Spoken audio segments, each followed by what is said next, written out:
दाढ़ी कम होने की सूरत में भाई कह रहे हैं कि हम गुनाहगार होंगे? नहीं, कोई गुनाहगार नहीं हो, मुंडाने से गुनाहगार हो।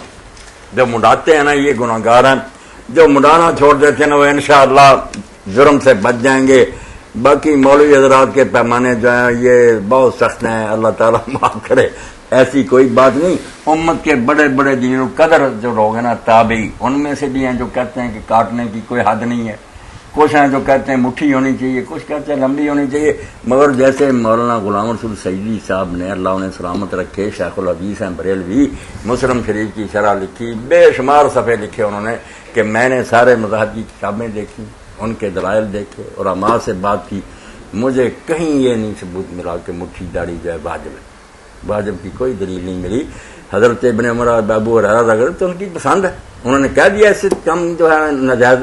अता इब्न अबी रबाह ऐसे मक्के के मुफ्ती के उनके होते हुए कोई हरम शरीफ में फतवा नहीं दे सकता। इमाम अबू हनीफा रहमतुल्लाह के उस्ताद आप फरमाते हैं उससे बड़ा आलम मैंने कोई नहीं देखा।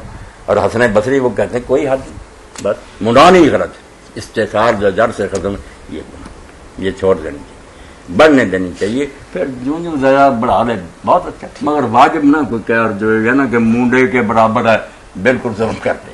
और कई तो जालिम ऐसे हैं तो सहाबा ने रखी वो भी हराम, मुट्ठी भी नहीं रखती, तौबा तौबा ऐसे। ठीक कि जिन्होंने हदीस सुनाई है उनको ही कहते हैं कि वो हदीस के मुखालिफ। यानी बहुत खुशी की बात है कि आज हमारे शहर की एक मुमताज हस्ती और उनके दोस्त मौलाना साबर सरहंदी जो हमसे बहुत ही प्यार करते हैं आज तशरीफ फरमा है, बड़ी खुशी। तो उनके हवाले से एक सवाल हमारे तक पहुंचा है कि हदीस में तो दाढ़ी को लटकाने का हुक्म है, लटकाने का, तो इसके बारे में फिर आप क्या वजाहत फरमाएंगे? बस वजाहत मैंने जी बिल्कुल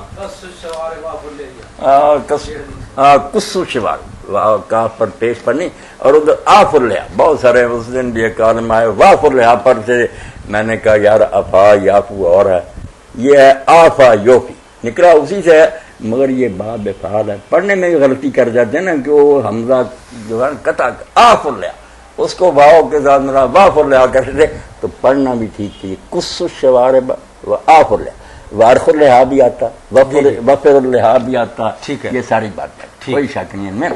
अब बात तो ये है कि जो है ना मुंडाना, इब्ने हजर रहमतुल्लाह शारे हैं बुखारी के अद-दराया लिखी जो हिदाया पर तकरीर थी अल्लामा ज़ैली की नस्ब राया, उसका खुलासा 2 जिल्दों में कर दिया। उसमें जब इस पर आए ना कि साहिब हिदाया लिखते हैं कि मसनून मुट्ठी हो, कॉल ले। अस्सलाम वालेकुम।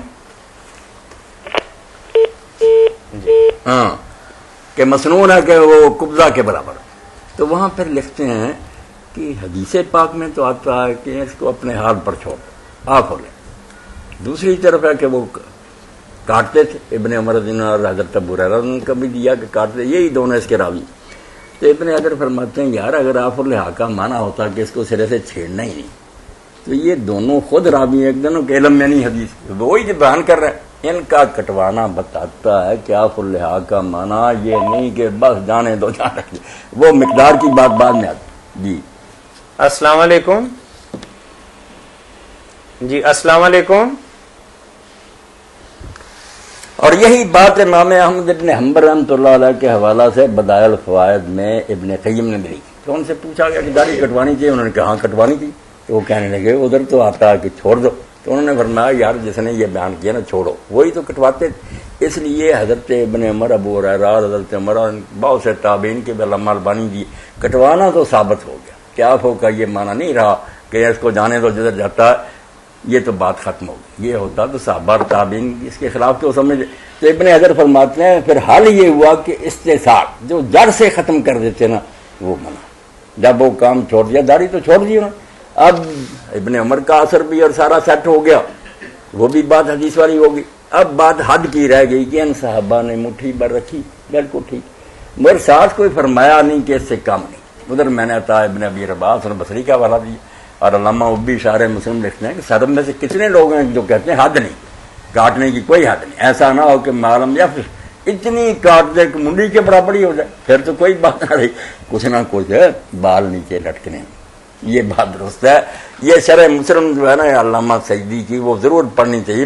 उन्होंने पूरी तरह बहस किया कि ये इसको कोई वाजिब ना कहे और जो छोटी रस्में उनको कोई फासिक ना कहे, मुंडाना हराम है। یہ جو کہتے ہیں نا کہ داڑھی رکھنا سنت ہے، یہ سنت اس معنی میں ہے کہ یہ حکم حدیث میں حضور نے دیا، مگر حکم کی نوعیت تو سنت کی نہیں جو فقہ میں ہے کہ ثواب ہے نہ رکھو تو گناہ کوئی نہیں، ایسی نہیں بات، بالکل حرام ہے۔ مشرکین کا عمل اور مجوس کا کام منڈوانے کو گناہ حرام، سارے فقہا متفق ہے کہ حلق جو ہے نا منڈانا۔ مولانا اگر اجازت دیں تو چھوٹا سا ایک سوال یہ ہے کہ جب تک ایک قبضہ کے برابر نہ ہوگی تو اس کو ارخاء کے معنی کے اندر ہم عربی میں نہیں لے جا سکتے۔ داڑھی تو ظاہر ہے کہ آپ کہہ رہے ہیں کہ استحصال نہیں ہے کہ سرے سے منڈوانا، وہ تو بات آپ کی درست ہے، لیکن مطلب خشخشی سی داڑھی رکھنا تو اس کو پھر نہیں، اگر تو ایسی ہے بس وہ خشخشی ہے پھر تو ٹھیک نہیں بات۔ اگر بہت سے لوگ ہیں جن کی نا یہ تھوڑی سے نیچے 1 انگل 2 انگل لٹک رہے۔ السلام علیکم جی بات کر جی السلام علیکم۔ بالکل ہونی چاہیے بات، اس سے ہی بات واضح ہوتی جی۔ چلے مولانا اس کے بارے میں بات نہیں، انہوں نے پوچھ بھی دیا سے زبان سے، پھر بھی کوئی ممانت نہیں۔ اچھا چلیں کوئی بات نہیں۔ کئی میرے اہل حدیث ساتھی جب ان سے بات ہوتی نا کہ ابن عمر اور دوسرے کٹواتے تو کہتے ہیں رسول اللہ کا عمل کیا تھا؟ میں نے کہا وہ عمل دکھاؤ، وہ دکھاؤ جہاں وضاحت تک گاڑی کو نہیں چھیڑتے آپ اور لیا کو نا۔ السلام علیکم۔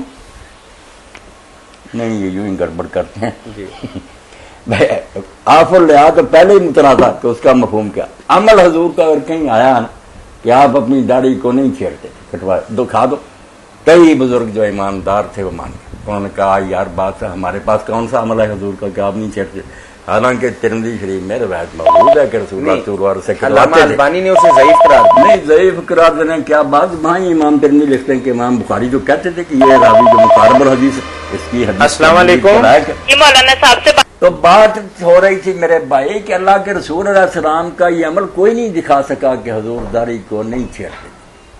ضعیف کہتے ہیں پھر کیا، وہ ضعیف تو آپ کے پاس کوئی بھی نہیں کہ آپ اپنی داڑھی کو کوئی نہیں چھیڑتے۔ اگر عمل یہ کہیں لکھا دکھائیں فرض ہی کر لیا نا آپ۔ اور دوسری طرف یہ بھی بات ہے کہ سارے علماء امت جانتے ہیں، فقہا جانتے ہیں کہ حضور علیہ السلام کا کسی فعل پر ہمیشہ کرنا اس کو واجب نہیں کرتا، وہ آپ کا طریقہ ٹھیک ہے، مگر اگر آپ نے منع کر لیا دوسرے کو یا صحابہ کرام نے دوسرا نہیں کیا پھر ہوتا۔ جب ایک کام آپ نے کیا سر مبارک پٹھے رکھے حضرت علی اپنا سر مڑاتے تھے تو کوئی بات نہیں، دونوں پھر صحیح۔ کوئی منع کر دیا ہوتا نا پھر ہوتا کہ آپ نے یہ کام کیا اور دوسرے سے روک لیا۔ آپ کا طرز عمل جو ہے بے شک بہت اعلیٰ پیارا جس کو محبوب کرے، مگر دوسرے کو آپ نے اگر منع کر دیا یا صحاب رسول میں السلام علیکم پھر ہے۔ السلام علیکم۔ سید محمد انور شاہ کشمیری رحمۃ اللہ علیہ یہ بات فرماتے تھے، بہت بڑے کی بات کہی کہ سب لوگ اس لیے گمراہ ہوئے ہیں کہ وہ قرآن و سنت کا مفہوم اپنی سمجھ سے کر لیتے ہیں۔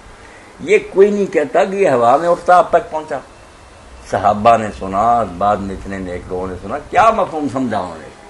سلف کے منہج کو جب کوئی شخص چھوڑے گا نا آپ یقین جانے وہ گمراہی غامدی بن جائے گا، وہ قادیانی ہو جائے گا، پرویزی ہو جائے گا، مرتد ہو جائے گا، بالکل گمراہ ہو جائے گا۔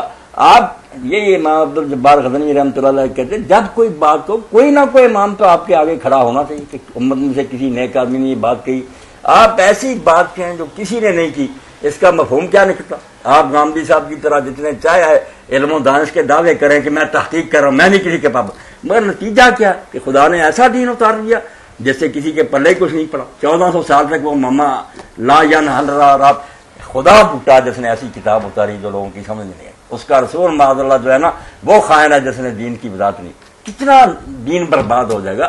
خدا سے ڈرنا بالکل بہت تشریح لینی چاہیے جو سلف صالحین سے آ رہی، کسی کے حوالہ تو آپ دیں کہ فلاں ایک آدمی نے یہ سمجھا، ورنہ اعتراض خدا رسول پر ہو جائے گا کہ اللہ رسول کو بات کرنی نہیں آئی کہ لوگ بیچارے کوئی سمجھ ہی نہیں سکے۔